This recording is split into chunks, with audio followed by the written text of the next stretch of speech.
This podcast is supported by listeners like you. We're grateful for your tax-deductible donation at newthoughtphilly.org or the link in the episode description. A practical prayer is a prayer that works. These discussions between Reverend Bill Marcioni and Carol Lawrence dive into the details of how it works and how to work it. Reverend Bill is a New Thought minister and the author of Practical Prayer for Real Results. Your new life begins with a new thought. Carol Lawrence is on a spiritual quest, finding the New Thought teaching after decades on the pulpit in 3 different traditional denominations. I've got some questions. Together, they're exploring the philosophy and activities that come together from many of the world's religions to create the practical spirituality that is New Thought.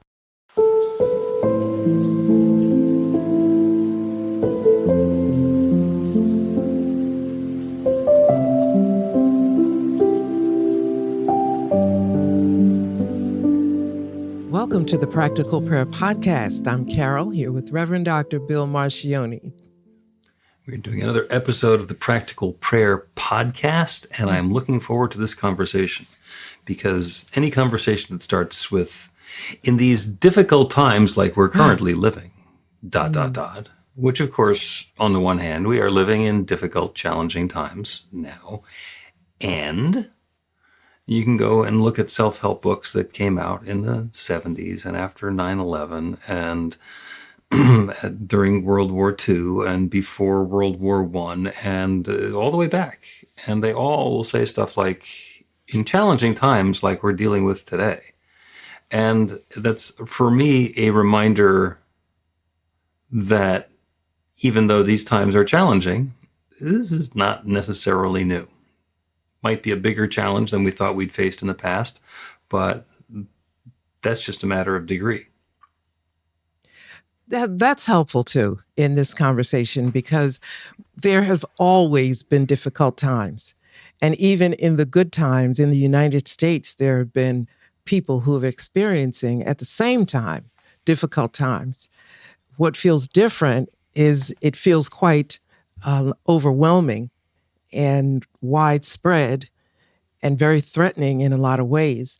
But it just occurred to me in my quest to try to figure all of this out, I have a choice. We all have a choice as to how we want to handle it. Do we want to be upset? And the first thing I always think of is, well, if I'm upset, I can't figure anything out. So I gotta not be upset. You know, I have to choose not to be upset. And that's when you're gonna love this. That's when my control freak nature works in my favor. You do not be upset right now. You do not be upset.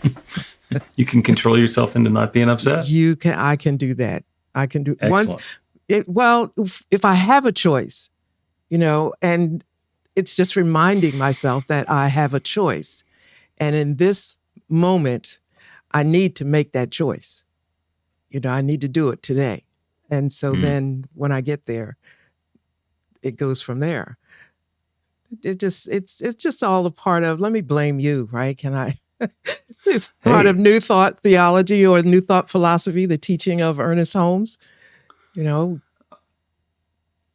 got a choice. You can't blame anybody? No.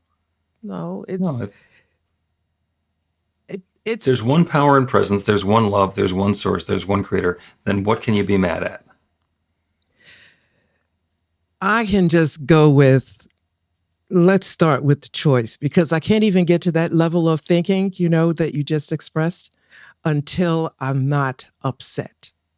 Mm-hmm. And I'm saying me, but me in general, because I'm assuming that that's the same, kind of protocol for everybody. You're not, the Bible says that you can't reason with an angry person. So you got to calm yourself down so that you can reason with yourself. Yeah.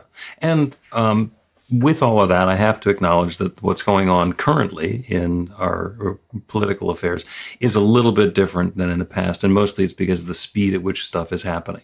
Exactly. So in a lot of cases, something happens and then there's an adjustment and there's a push and a pushback and a reestablishment of equilibrium. And now stuff is coming really, really fast. It's turning very quickly, and it's faster than the usual systems are geared up to respond. And something will happen. There will be whatever changes, adjustments, damage, carnage, you pick your word, whatever it is that happens, and then the system will start to weeble itself back into position, because that's the way our system works. Unless it's completely toppled and turned over, in which case you and I get to be different people than we are, and I don't think that's going to happen. Then there will be a rebalancing somehow. So, as I was sitting on the beach last week, I got a wonderful lesson from the sunrise, because we were in a place where we could see the sunrise. I could see the sunrise every day. And I watched the sunrise 4 mornings in a row. And they were all exactly the same, and they were all different because of the way that it happened. And where I was, the sunrise was somewhere between 7:04 the first day and 7:01 the last day. And it doesn't matter what we do. The sun is still going to come up tomorrow morning. In that particular place, in that particular way. The view might be different. The decorations might be different. The way that I feel about it might be different. But the sun is coming up tomorrow. Some big picture, even if everything goes completely to hell, the universe is not going to change that much.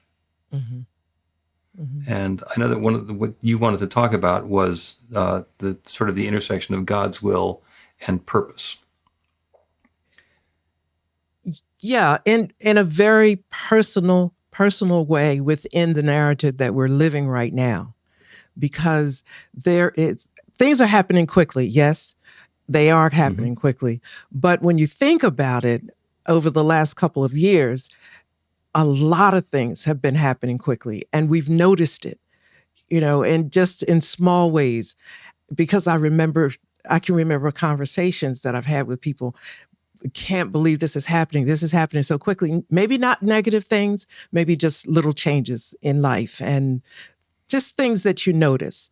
So in this scenario that we're talking about right now, things are happening so quickly, for me, when I had to decide how I was going to respond within it all, I'm not going to get freaked out, because I'm just not doing that. So I have to look and say, okay, this is something else that happens really quickly, and find my way to walk through it. And that's what I'm talking about in terms of purpose, not God's overall purpose and why is all this happening, but is there or assume that there is a personal purpose, at least one of the things we can assume, how we can walk through this, not knowing, you talked about, I think you didn't use the word casualties, but there's collateral, collateral damage. There's going to be collateral damage. And there always has been, sometimes it hasn't been that visible. Maybe it didn't show itself or manifest itself in certain communities, certain socioeconomic spaces, but there's been collateral damage all over the place always. So, okay, this is not something that came from outer space. So I look to get centered in this.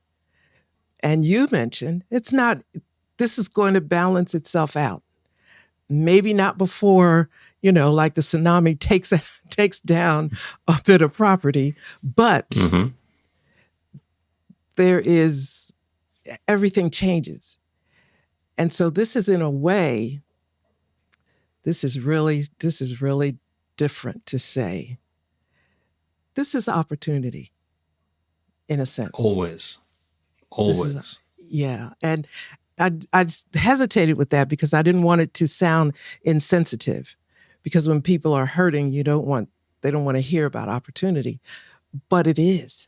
That's at least one perspective. You can look at it for maybe 10 or 15 minutes and see if there's any merit in there, something that you can, extract from that. And just to a really practical example of what you're talking about. So the current government administration is going through and like tearing down stuff that's been there for decades, just crumbling it up and throwing it away. And there's the huge outcry from people who say that's been serving a wonderful, very important, vital purpose, and how dare we just throw away all of this very good work. And it is completely likely that whatever we were doing before is going to get reinstated, at least to a certain extent. And it's also completely possible that as we bring it back, instead of bringing back the whole thing, the parts that were working well and the parts that were just leftover dinosaur stuff from the early days, that we get to reinvent it along the way. Mm-hmm. So is everything that I was doing 5 years ago valuable? Well, no. I can look back 5 years ago and say, well, that didn't work. And I could have done this differently. And things that I set about doing and committed myself to, it turns out were not the most productive thing in the world. And I could have used my energy for something different. Well, maybe that's what we get to do now. I don't know. Do I think this is the way to do it? It's none of my business. Do I think this is a good thing? Again, none of my business. But I do get to pay attention and say, what is it that we're creating next? What is it that we're ushering in? And make sure that that fits with who I want to be. Because, there's a huge world that's going on. There's, politicians and government that are in power. And, there's this huge country with 330 million people. But this is my country. I got one. Mm-hmm. This is my world. I got one. This is my universe. I got one, and I'm a participant in it. So to whatever extent I have something to say about it, I'm going to pay attention to what the possibilities are, to what the opportunities are, and be prepared that when it is my turn to take a step, I follow the guidance and take the step. And in the meantime, let go. Mm-hmm. It's possible to spend 4 years or 8 years gasping. It doesn't help. When we take a breath, in meditation, the breath is so important. And I see taking a breath as a pause.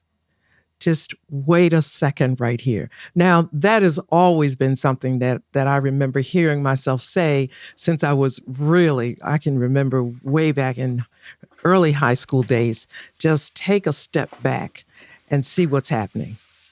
This is whatever it is a real mess. So what do I do in this time? And the first thing I thought of was opportunity.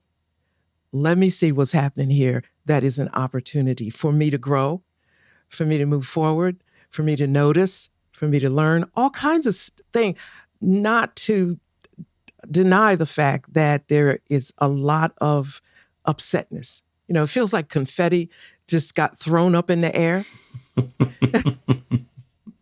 So, yep. But here's the other thing, right? Like the universe is very orderly. The planets don't just go crashing into each other. There's some kind of order in the universe. So this, whatever it is going to, without option, have to come into a place of order at some point. And I remember Y2K. The world was going to end. There was going to be no more water, no more food, canned foods. Well, it was just all done. And I'm thinking, there's a certain place I look to see if there's panic. If there's no panic over there, I'm good. Right. So that's what I did. So here we are again with a different label. And sure, okay, so what is this? We could take a pause. We don't have to get caught up in the wind of worry. Not that there's nothing to worry about. I'm not trying to diminish it. But everything changes. Everything changes.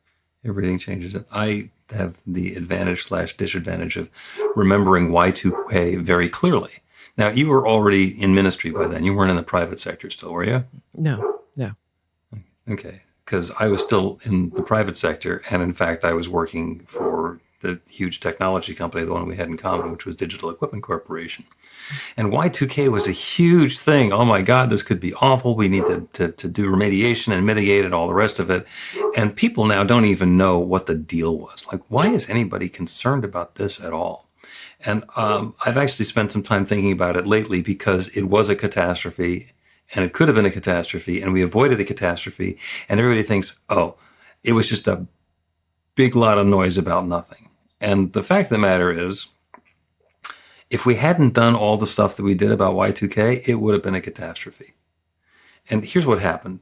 Back in the middle of the 20th century, when computers were coming into being, they had to store the years for something. So 1968 was just 68 because they all started with a 19. And it wasn't an issue.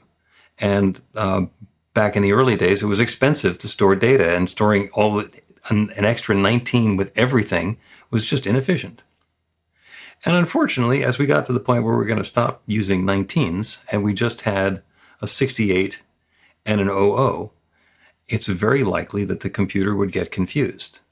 Is this 38 years from now or 38 years ago? And that sort of confusion is really bad for programs because the chances of them all making the right guess and working properly were non-existent. So something would have stopped working. And it's possible that everything would have stopped working. You have somebody that says, oh, well, just, wait 10 minutes, but then it's going to wait 100 years plus 10 minutes. And that means that it's broken forever until somebody goes in and wrenches it back into operation. So that's what Y2K was about. It was about understanding that we'd made an assumption for all of the very pragmatic reasons that we did, but now we needed to go back and fix all of that. Unfortunately, we got desensitized a little bit. Oh, well, it was nothing. Well, no, the people who did all the work to remediate fixed it before there was a problem. And there are only a couple of little tiny problems that glitched about at the beginning of the century. Fast forward. So we got climate change now. Oh, it's the same thing. You don't need to deal with that. It'll go away by itself. Well, no, you still need to deal with it. It's a thing. And we should probably attend to it because otherwise it could come back around and do something awful. And all of the other things we can do, everybody just likes to brush stuff under the rug, and there's no longer room under the rug. So we do have the opportunity to pay attention to the circumstances and the situations and what's going on, especially situations that we've created ourselves. Humanity gets itself into a situation. Humanity can probably get itself out of the situation rather than saying, well, God will protect me. It's like, no, God gave you the tools to cause this problem. So what I'm hearing in your story is to look at it and say, okay, well, it'll just take care of itself is not the best way to look at it. That's rather immature way for it to be looked at. So I hear that. The head in the sand thing, yeah. It's likely that's not going to be the best.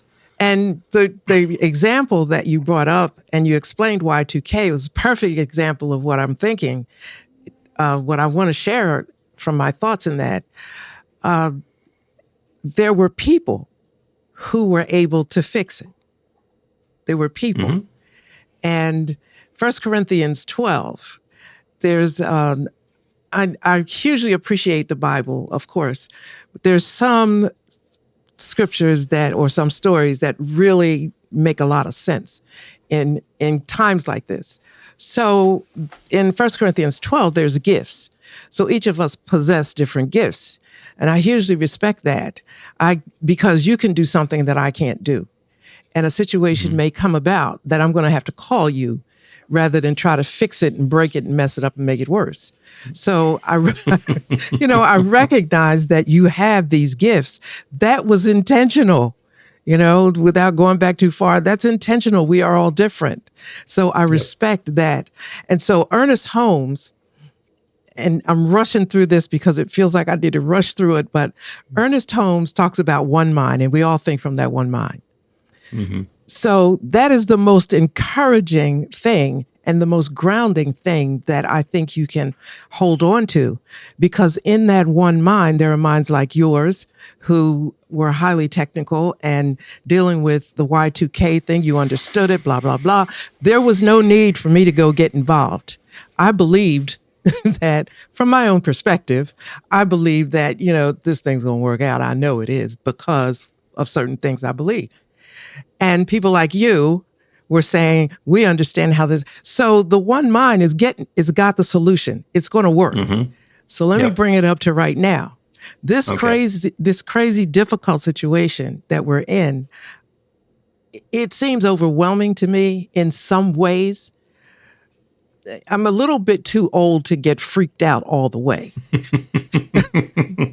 Because I've seen works in your favor. Yeah, because I've seen too much. But and I've seen too much repeatedly that I know it doesn't change. But here's what's going on now. And that one mind is still able and got people in it that are going to do what needs to be done, because that's why we're here. You know what I mean? I'm here to do what I do. And, somebody asked me, well, listen, this is the air I breathe. This is the air I breathe. I don't know how to cook. I'm not a good cook. Don't send me any notes or recipes about how you're going to pray for me to be a good cook. I don't care. That's not what I do. This right here is what I do, whatever that is. And that's why I'm here. So I trust that the solution to this crazy madness, the solution is already in the divine mind. Do you know what I mean? It's. I know exactly what you mean. So and I think I know where the problem came from, and that kind of leads towards where the solution is. Let's take a break, and then we'll come and talk. We'll come back and talk about sense of separation. Learn to put practical prayer to work in your life. The steps are simple to learn and let you begin to get real results to create the life of your dreams immediately. Reverend Bill Marcione's widely acclaimed book, Practical Prayer for Real Results, gives you a clear summary of the New Thought principles behind practical prayer and the series of easy-to-understand steps found in the most effective prayers from religions and spiritual practices all over the world and throughout history. Practical prayer is not a replacement for your religion or practice. It's a technique to make the work you do in consciousness even more effective. The book includes 40 prayers on various topics that you can adapt as needed and use as your own. Practical Prayer for Real Results is available in paperback, Kindle, and audiobook on Amazon or at b-the-light.com. That's b-the-light.com.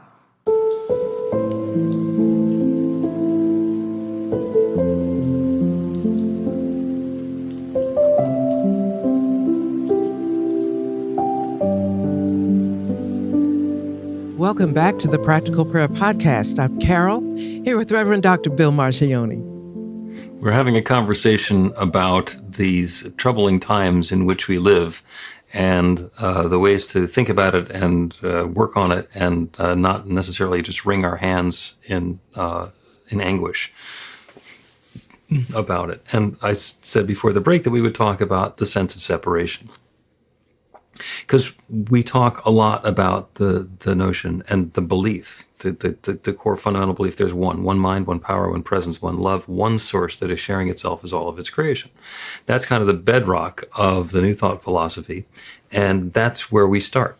There is only one, and we can do the creation stories to get back to it if we want to. I'm not going to do that right now. And we are all part of that one.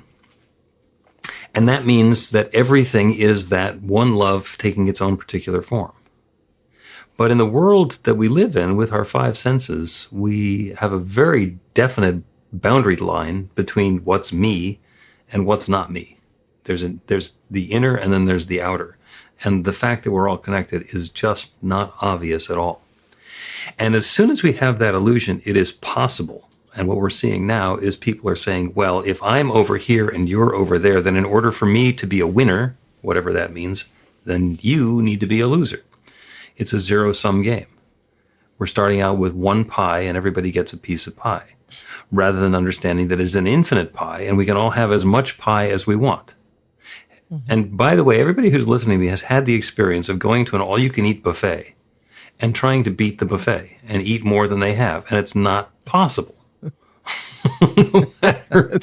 No matter what you bring to it, you're going to fill up before it empties out. That's the nature of the universe. And we forget. We think, oh, I have to get that slice of turkey before somebody else gets it. And that's where the whole game goes sideways, is to think that I need to take something away from somebody else in order to have something for myself. And there's a boundary between our spiritual nature and our experiential, our physical nature, our human nature, where we can live in a world that's limitless and infinite, where there is no separation, but be experiencing that separation and then act in ways that go completely against what would be true about our nature if we understood our connection with everything. So that's what's playing out. People think they need to take stuff away from other folks in order to have stuff for themselves. Yeah, I see that. What about the never enoughness? Because certainly there's enough. Yeah. I love the pictures that come back from the drones when it just around the world, it just shows all the beautiful foliage and what there is enough of everything. But I think there's something like some little piece in the brain that's off that says, what I have is not enough. I got to get more. I got to get more. I want it all. I want everything. That's something to look at, I think. Absolutely. Yeah. Absolutely. Because I mean, even in our, yeah. Go ahead. No, and in terms of our separation, yeah, I have to take it because it may not, I have to have this.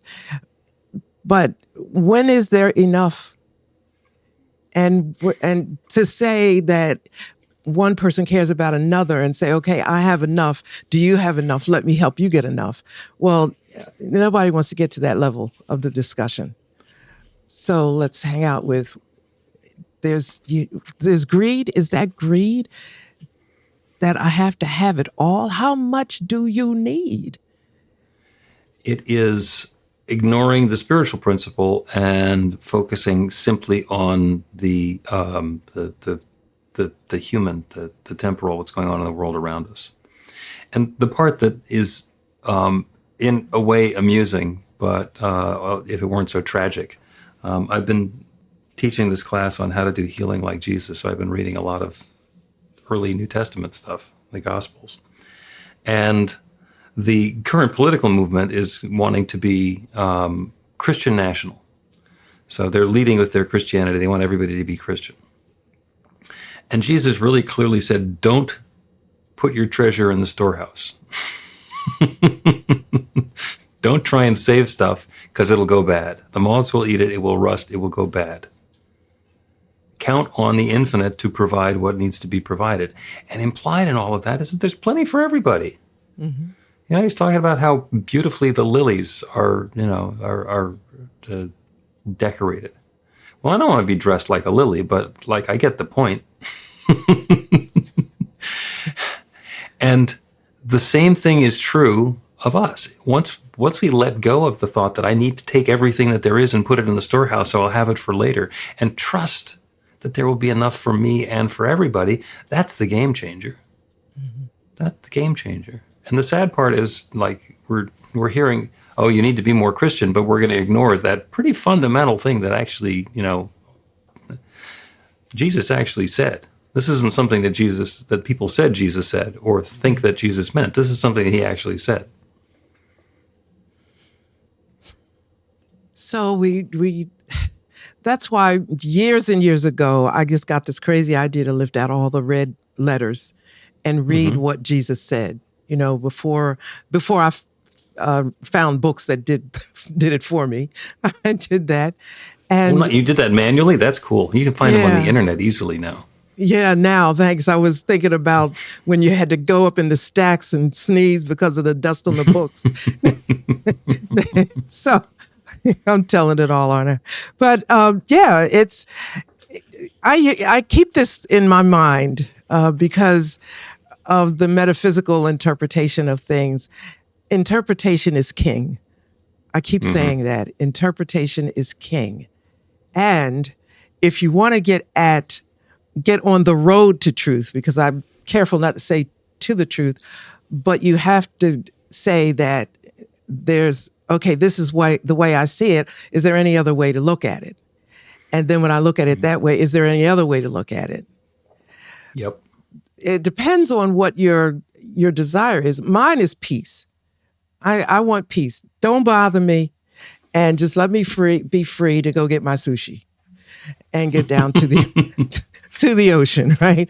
And as I want, I'm careful not to say that's all I want, because when you get something, then you want a little more and you want a little more. But stay in the moment of the desire.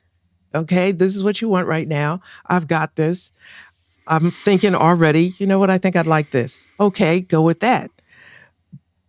But there's some fear or something inside, and maybe a little something else. It's that I have to have it all and I have to control it all.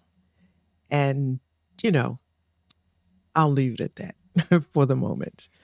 Yep. Oh, it's possible to go in like a dozen different directions at this point. An interesting exercise is to intentionally, when something comes up that I like or I don't like, I don't want this to happen.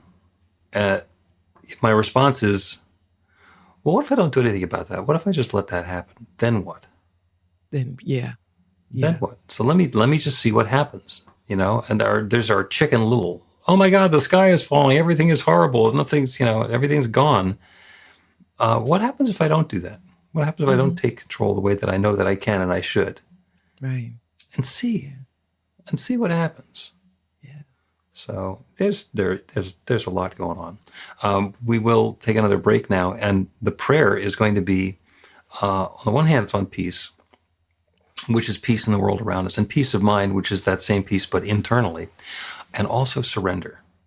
Because when we have the answers, we are at our most dangerous. When we let go of the thought that we already know and we say, well, maybe there's something else possible, maybe there's something different going on here, then it's game on. Let's take a break and come back with a prayer.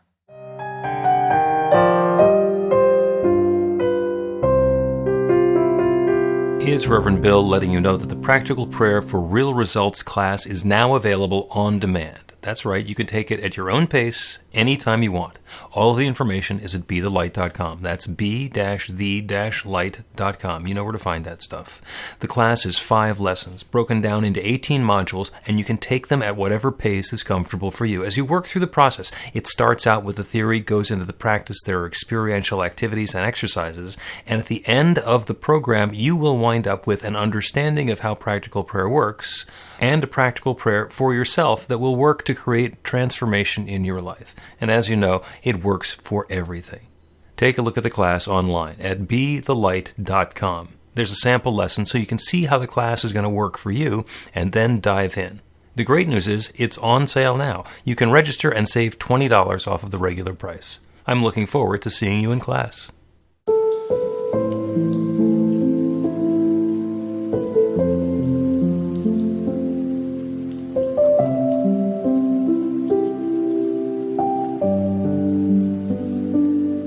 Welcome back to the Practical Prayer Podcast. I'm Carol, here with Reverend Dr. Bill Marcioni. We're talking about what happens when what we think we know isn't accurate.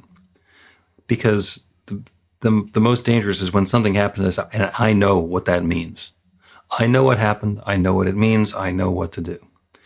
And the metaphor is somebody who gets the idea that I need to follow this path. I'm going to run down this path. I'm going to drive down this path as quickly as I can because that's the way to get to where I'm going. And somebody says, the bridge is out, or there's a cliff that way, or there's something else that's not what you think about the path. When we make the decision, I know best, and I'm not paying attention to those voices, those other people who have a different idea, catastrophe, the game on. So the question that we get to ask ourselves, what if I don't have the answer? What if this other possibility is worth considering? What if there's something different that can happen? So we've been talking about, purpose and difficult times that we live in. And there are a lot of folks who are, wanting to put their head in the sand and not paying attention because it's just so overwhelming. And I get it. And maybe that's not the best thing to do either. Maybe the thing to do is to find a new balance point. Okay, how much can you pay attention to? What can you do so that you are aware that when your moment to take action comes along, you'll actually have an idea that it's yours to do? We talk about listening to the still small voice and letting that still small voice guide us and direct us and invite us and nudge us. And if we turn the background music up so loud that we can't hear it, just because it disturbs us to have all that noise going on, maybe we're going to miss something. So that's the prayer. The prayer is for that balance point. If I let go of everything that I think that I know, I can open myself to know something different. That's surrender. So as you're comfortable, go ahead and close your eyes, and we can turn away from the world around us so we can turn to that infinite power and presence, that divine essence that creates everything, that one source that shares itself as all of its creation, that infinite mind that knows everything. Open ourselves up to the awareness that that mind is embodied within us. Everything that infinite intelligence knows is available to us. And in order to access it, we need to let go of whatever thoughts are filling up our minds that we think must be the truth because we thought them. Take a deep, full breath. Let yourself be filled with a brand new idea. And breathe out and surrender. Let go of whatever has been there before. Allow some room for something new. Another breath in and invite in that newness, that freshness, that insight, that inspiration. And as you breathe out, again, let go. Let go of everything that you think you already know. Surrender it. Not because it's wrong. If it's right, it'll come back. Continue breathing. And allow that process of letting go of everything that you thought you knew, all of the activities that you thought you needed to be involved in, all of the strategies that you had for coping, let go of them. And invite in guidance for that newness. And while we're at it, we'll set the intention for that newness to fill us in a way that brings harmony and peace of mind to us, and peace and uplift into our world. Is it possible for this next experience of life to be even better than we could possibly imagine? Well, yeah. It's an infinite creative power that creates everything. This is the power that creates galaxies. That's the power that has created each of us. That is the power that has created this current situation. It certainly has the ability to create newness in a way that goes far beyond anything that we have experienced or understood or controlled so far. That's what we get to let go of. And as we do so, we make room for that magical wow, that next new experience that's not based on anything that we could have anticipated before. Good and more good is available. It is poised now, ready to unfold in our lives.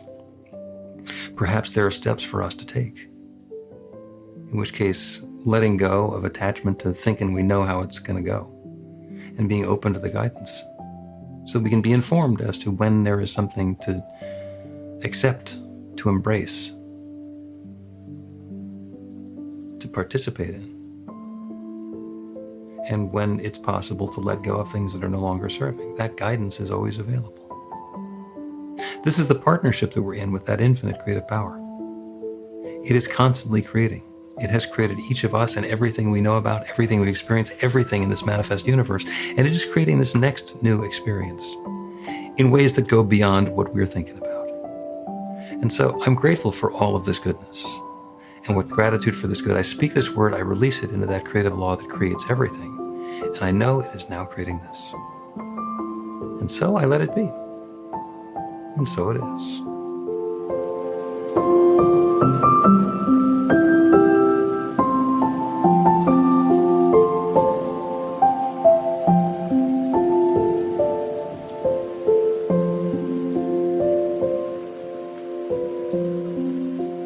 The Practical Prayer Podcast with Reverend Bill Marcioni and Carol Lawrence is a production of BeTheLight.com, be-the-light.com, where you can find more information about practical prayer for real results. Our theme is by Music of Wisdom.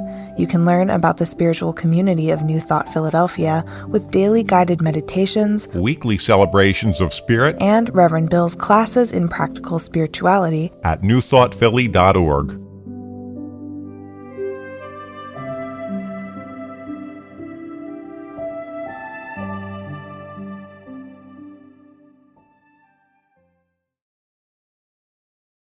This podcast is supported by listeners like you.